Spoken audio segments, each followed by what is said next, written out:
Depuis 40 ans, la Cegistram Satelco vous accompagne au cœur de votre quotidien. Nous sommes toujours là dans les moments importants de votre vie. Aujourd'hui, pour vous servir plus durablement, la Cegistram Satelco change de nom et devient vert. Désormais, entre la Cegistram Satelco et vous, ce sera plus vert qu'hier et moins vert que demain.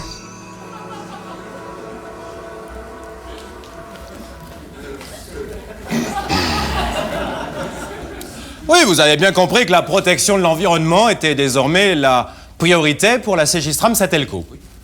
Oui, c'est d'ailleurs l'axe principal du projet marketing que je vous propose pour lancer votre nouvelle gamme business durable. Oui, mais je ne peux pas vous cacher que vous avez fait preuve d'une certaine autonomie inadéquate. Ce qui, en langage Cegistram Satelco, signifie que vous n'avez pas suffisamment tenu compte de nos recommandations. En conséquence de quoi, je dois vous avouer que je trouve votre phase préparatoire excrémentielle. Oui, ce qui, en langage Cegistram Satelco, veut dire que vous trouvez mon avant-projet à chier. Voilà. Mais ne vous inquiétez pas, vous connaissez ma conception du management, je vous la rappelle. Oui. Tout savoir diriger d'une main de fer, tout en sachant déléguer les responsabilités quand les emmerdes arrivent. Bien, je vous explique de nouveau. Désormais, tout le monde est conscient que l'écologie est une question sérieuse. Chacun veut faire quelque chose pour sauver sa peau, sa planète, pardon. Oui, non, tout à fait, il y a urgence, hein, comme dirait Georges Clooney. Non. Hier, c'était la couche d'ozone qui disparaissait. Oui. Aujourd'hui, ce sont les glaciers qui fondent, la biodiversité qui diminue, l'eau qui commence à manquer. Demain, si nous n'y prenons garde, ce seront les entreprises qui disparaîtront. Alors, il faut agir. Tenez un exemple.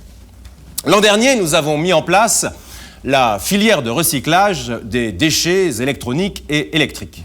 Nous, les industriels, avons créé 4 éco-organismes agréés par les pouvoirs publics. Oui, mais où ne siège aucun élu ni aucune association, parce que moins on met de monde derrière les vitres et finalement plus c'est transparent.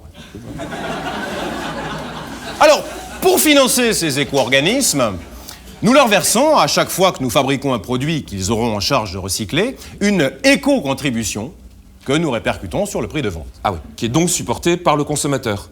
Oui, c'est ce que vous appelez en langage Cegistram Satelco le principe du pollueur-payeur, mon cul. Voilà.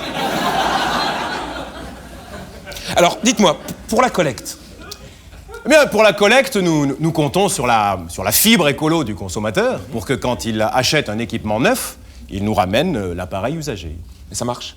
Non, parce que c'est parfois compliqué de se séparer de ces objets auxquels on s'attache si vite.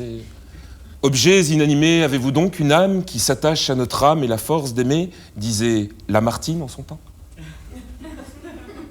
Oui, mais aujourd'hui, Lamartine, il faut qu'elle se dise que...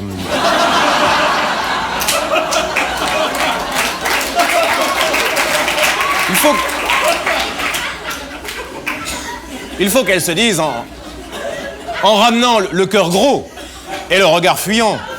Son vieux vibromasseur hors d'usage chez Dartix, le spécialiste du sextoy pour jeunes hétéro-progressistes, que son geste participe à la protection de l'environnement, que demain, son vieux vibromasseur sera transformé en brosse à dents électrique pour vieille lesbienne parkinsonienne, même si elle n'en a plus rien à branler.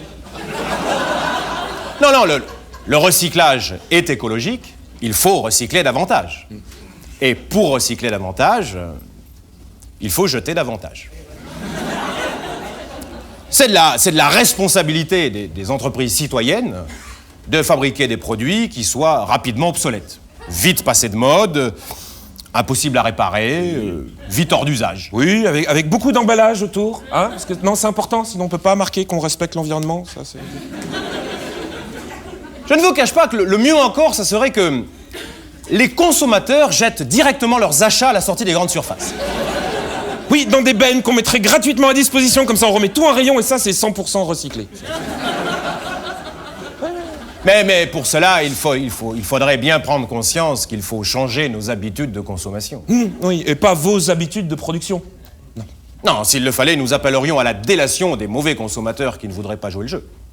Non, il y a longtemps que je suis persuadé que c'est en culpabilisant les mouettes qu'on responsabilisera les pollueurs des mers. Vous avez raison. Vous avez raison. Non, plutôt que de rien faire, il vaut mieux faire n'importe quoi. Plutôt que de rester là, les bras croisés... Oui, autant faire des bras d'honneur.